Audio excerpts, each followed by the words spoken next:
Bueno, quiero saludar a un amigo de esta casa, ha sido mucho tiempo con orgullo lo decimos, nuestro columnista en temas ambientales, en temas de derecho constitucional.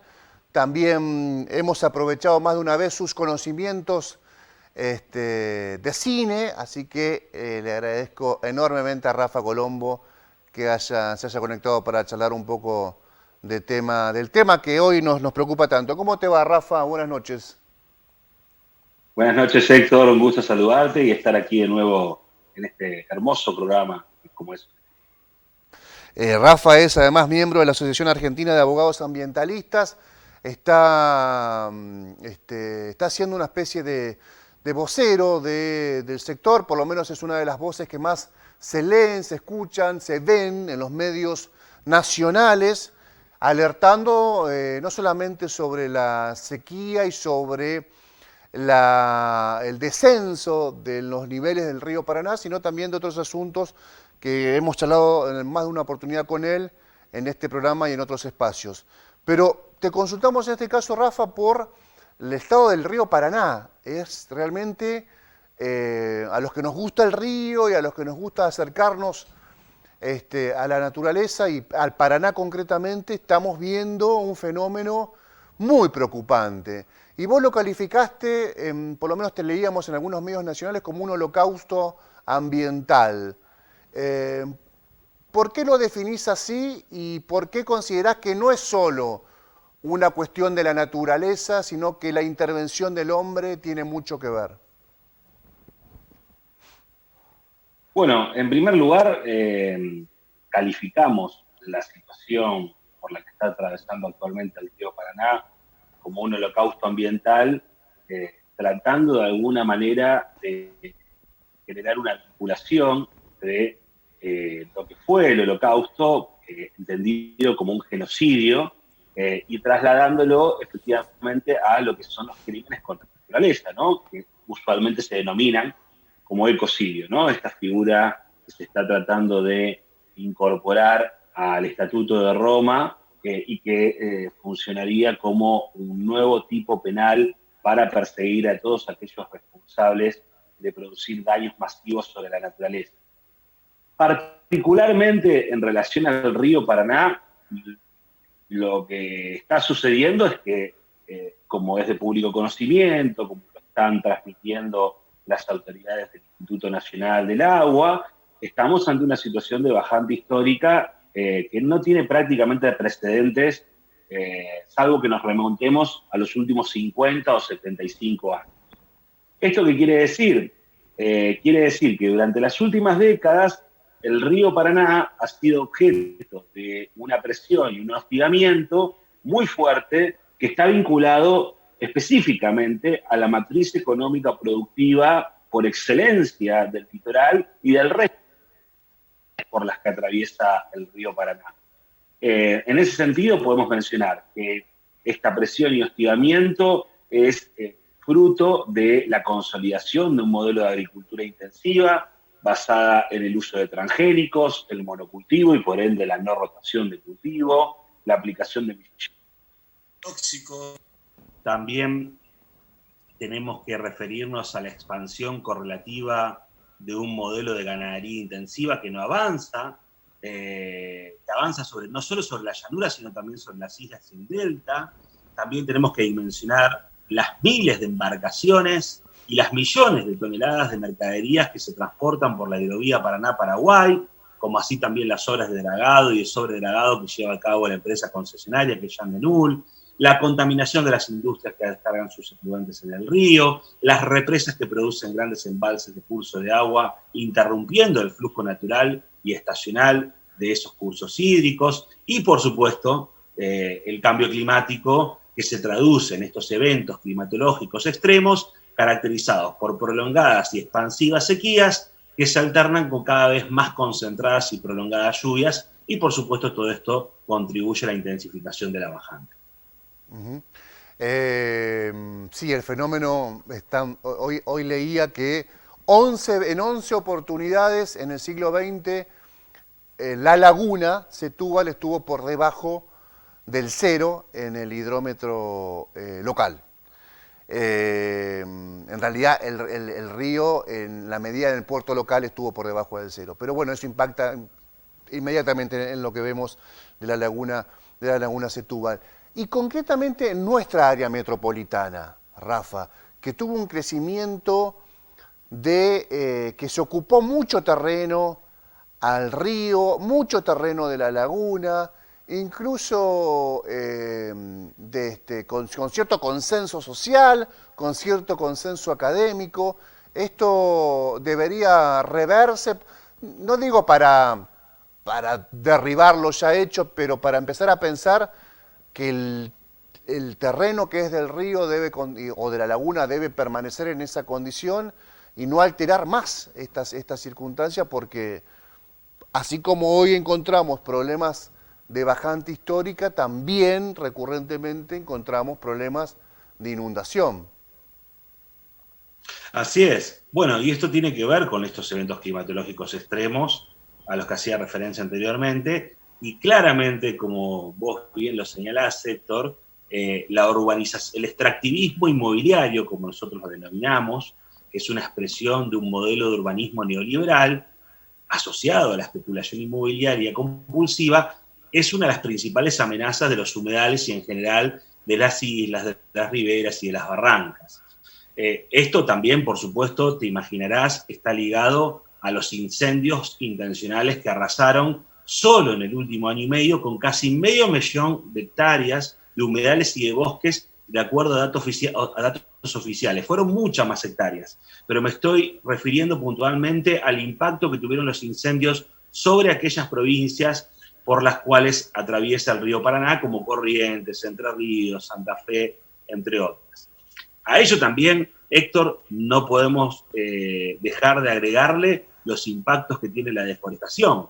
Argentina, de acuerdo a la Organización Nacional, de acuerdo a la FAO, se ubica entre los 10 países que más han deforestado entre 1990 y 2019, con más de 10 millones de hectáreas de bosques que han sido literalmente arrasados por topadoras en el marco del avance indiscriminado de la deforestación en nuestro país.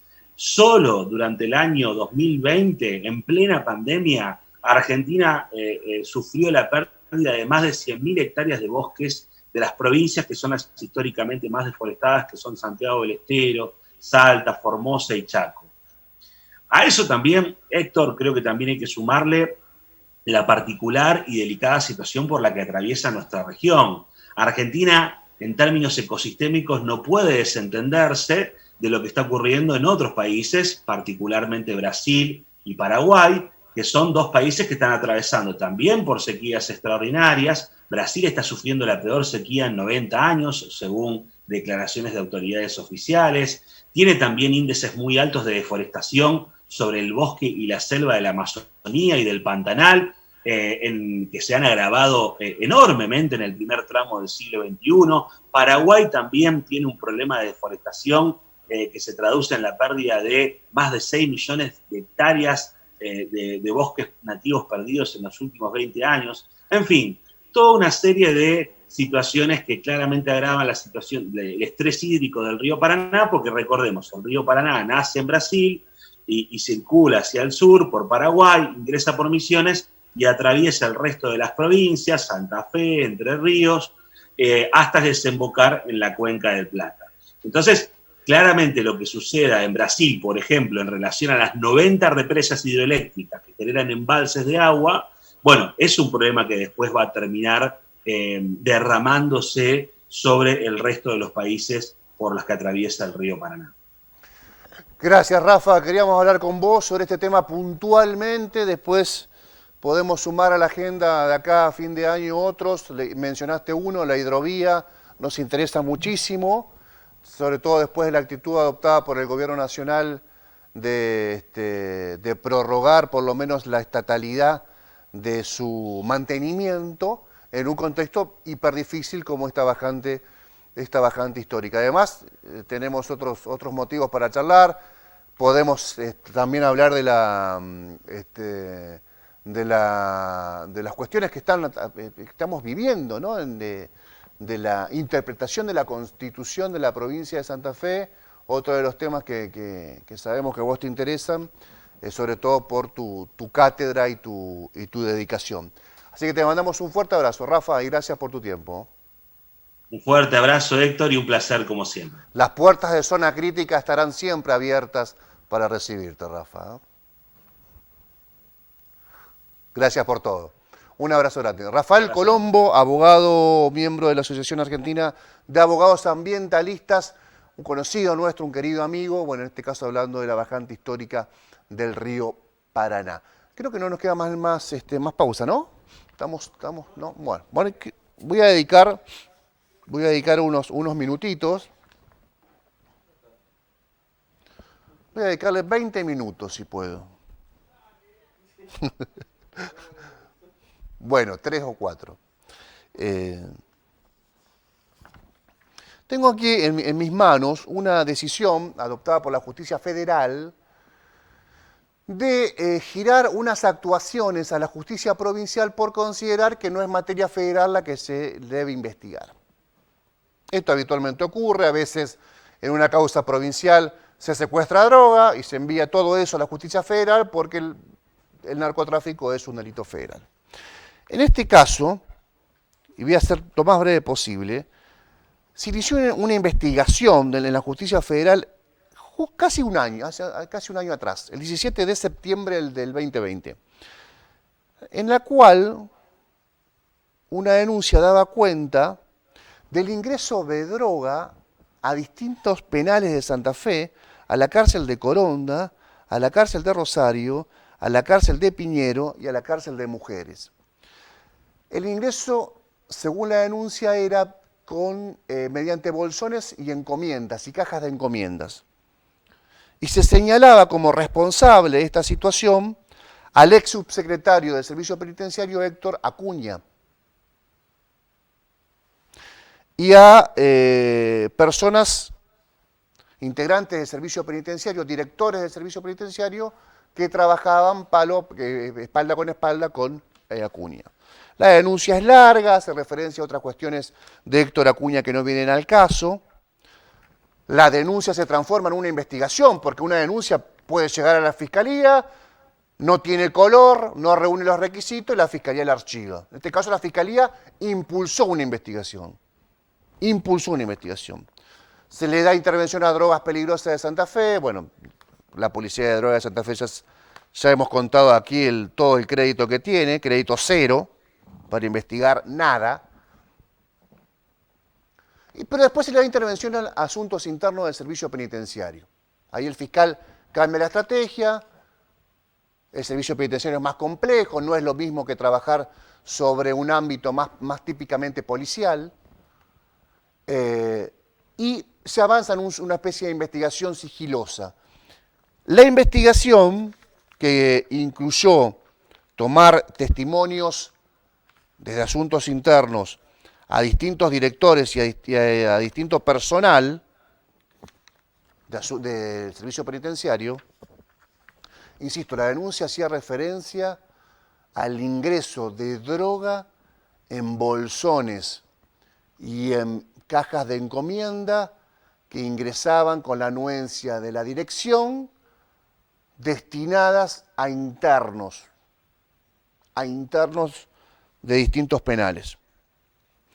Bueno, la investigación federal avanzó a tal punto que no pudo corroborar. Claro, cuando la denuncia, la justicia empezó a investigar, probablemente pensamos, ¿no?, hipotéticamente, si esto estaba sucediendo, dejó de implementarse este sistema, si sucedía, lo aclaro, y es muy difícil investigar hacia atrás, ¿no?, porque más que una cámara de seguridad que pueda detectar el ingreso de una encomienda, más que eso no se puede encontrar. Así todo, dice el fiscal federal, Gustavo Nel, que a pesar de no poder configurarse la persecución penal respecto a un delito federal que sería el narcotráfico, sí se pudo haber configurado en por lo menos 3 oportunidades el 19 de julio del 2020, el 21 de agosto del 2020 y el 1 de octubre del 2020, incumplimiento de los deberes del personal penitenciario que tenía a cargo la requisa de los paquetes que eran destinados a los internos allí alojados o al personal del servicio penitenciario. ¿Qué termina probando esto? Que por lo menos en 3 oportunidades ingresó o un bolsón o una encomienda sin ningún tipo de control. Se aclara, no pudimos probar lo de la denuncia, que ingresaba droga. Sí se puede probar que no había controles a la hora no hubo controles a priori a la hora del ingreso de estas encomiendas y estos bolsones dentro del servicio penitenciario, o para el personal o para los internos. Y como esto dejó de tener un color federal, se traslada todo a la justicia provincial para que investigue un posible incumplimiento de los deberes de funcionario público. Pero atención, porque esta práctica que todos sabemos más o menos que ocurre desde hace muchísimos años, o imaginamos que ocurre hace muchísimos años, en este caso se ha detectado, se ha probado que los controles son muy laxos, son muy flexibles, muy elásticos y así como pudo haber ingresado un paquete de galletitas, pudo haber ingresado cualquier cosa en esas encomiendas que no tuvieron ningún tipo de control y que fueron detectadas por la investigación de la justicia federal, que ahora deberá investigar la justicia provincial. Nos quedamos sin tiempo, nos vemos el próximo miércoles, dentro de 7 días en vivo aquí en Zona Crítica. Chau.